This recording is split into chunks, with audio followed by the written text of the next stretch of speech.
Hello friends, welcome once again. आज की इस वीडियो में हम लोग फीवर के बारे में जानेंगे कि फीवर नॉर्मल कितना होता है और हाई फीवर किसको कहते हैं, और फीवर की रीडिंग जो ली जाती है अलग अलग जगहों से, उसके बारे में भी हम लोग आज डिटेल डिस्कशन करेंगे। देखिए, सबसे पहले फीवर जो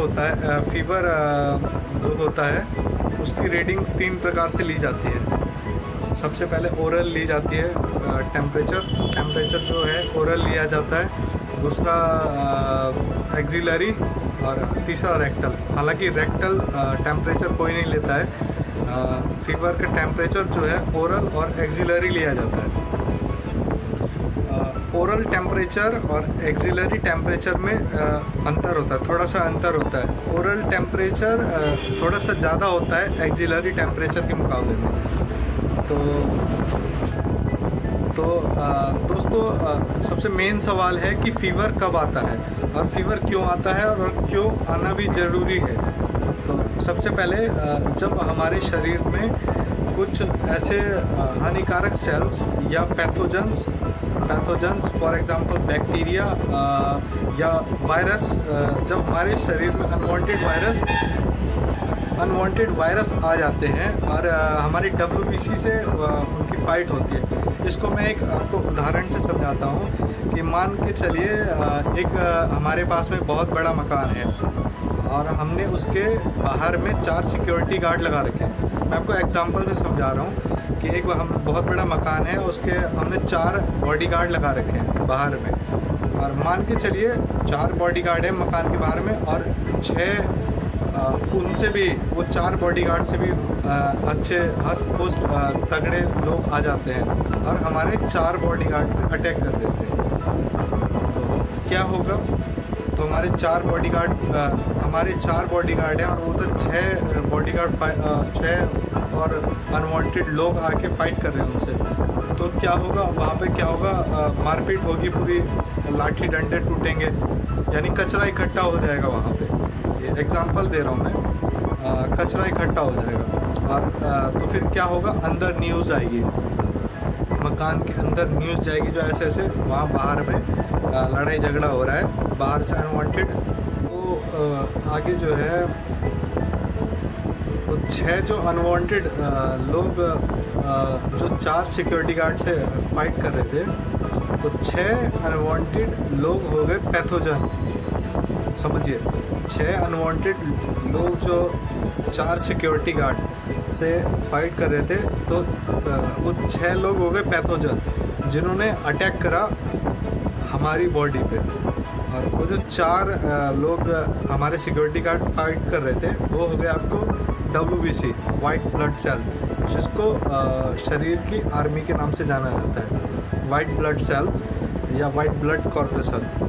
तो वाइट ब्लड कॉर्पसल पे अटैक होता है पैथोजेंस का, बैक्टीरिया का, वायरस का, अनवांटेड सेल्स का, तो जिसके कारण वहाँ पर कचरा इकट्ठा हो जाता है। तो जब फाइट होता है WBC से, तो आपको वहाँ पर साइटोकिन्स जो होते हैं सिग्नल भेजते हैं। T लिम्फोसाइट और मास्ट सेल के द्वारा ब्रेन को सिग्नल भेजते हैं कि फलाना ऐसे एक पैथोजेंस आया, उसका अटैक हो गया। और उसके साथ साथ में वहाँ पर एक्यूट फेज प्रोटीन बनता है, जिसको CRP। अगर शरीर में कहीं पर भी सूजन होता है किसी प्रकार का बैक्टीरियल अटैक या पैथोजन अटैक के कारण सूजन होता है, तो CRP बढ़ जाता है। CRP यानी C रिएक्टिव प्रोटीन इंक्रीज हो जाता है। तो ये था बेसिक फंडा कि फीवर क्यों आता है। साइटोकिन जो है मैसेज पहुंचाते हैं और ब्रेन जो है उसके अब अगला प्रोसेस क्या होता है? तो जब ब्रेन के पास में मैसेज पहुंच गए कि ऐसे ऐसे पैथोजेंस का अटैक, तो ब्रेन क्या होता है? इम्यूनिटी रिलीज़ करता है फाइट करने के लिए। संबंधित पैथोजन से फाइट करने के लिए ब्रेन जो है इम्यूनिटी रिलीज करता है और फाइटिंग होती है और अंततः जो है आपको इम्यूनिटी जीतती है। तो ये तो हो गया आपको बेसिक फंडा फीवर के बारे में। अब आता है कि नॉर्मल टेम्परेचर कितना होता है। देखिए टेम्परेचर वेरी करता है सुबह से शाम तक। अगर आप सुबह टेम्परेचर लेते हैं तो नॉर्मल टेम्परेचर जो है 98.6 डिग्री फ़ारेनहाइट यहाँ तक आपको नॉर्मल है टेम्परेचर। सेल्सियस में कहा जाए तो 37 degree Celsius normal body temperature है मॉर्निंग टाइम में। ये मॉर्निंग टाइम का है। फिर ये भी वेरी करेगा आप कहाँ से टेम्परेचर ले रहे हैं। ओरल ले रहे हैं तो आपको कुछ और टेम्परेचर का मतलब हल्का फ़र्क होता है ओरल और एक्सिलरी टेम्परेचर में। शाम के टाइम में इवनिंग के समय में आपको 99.6 जो 37.5 डिग्री सेल्सियस तक नॉर्मल टेम्परेचर होता है। अब आपको बता दें सुबह में 98.6 और शाम को 99.6 तक नॉर्मल टेम्परेचर होता है। अब हाई टेम्परेचर कहा जाता है जब 102-103 डिग्री टेम्परेचर हो जाता है तो उसको हाई टेम्परेचर कहा जाता है। फीवर ऑटोमेटिक अगर हल्का फुल्का अगर कोई परेशानी है तो ऑटोमेटिक ठीक हो जाता है।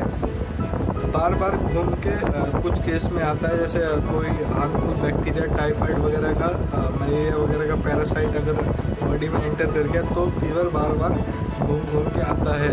जैसे अभी वायरस का समय चल रहा है, अगर कोई वायरस डिसीज से अफेक्टेड है तो उसको फीवर बार बार घूम के आ सकता है। तो ये आज बेसिक नॉलेज फीवर के बारे में थी। दूसरा चीज़ ये होता है कि घर में लोग जो टेम्परेचर मापने का रखते हैं,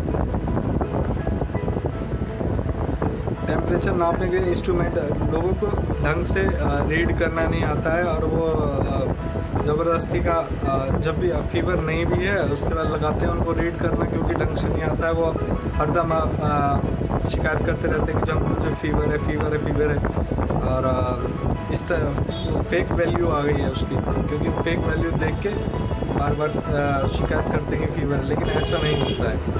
ठीक है, तो उम्मीद है आपको आज की वीडियो पसंद आई होगी जो फीवर के ऊपर में डिटेल मैंने आपको जानकारी दी। Thank you.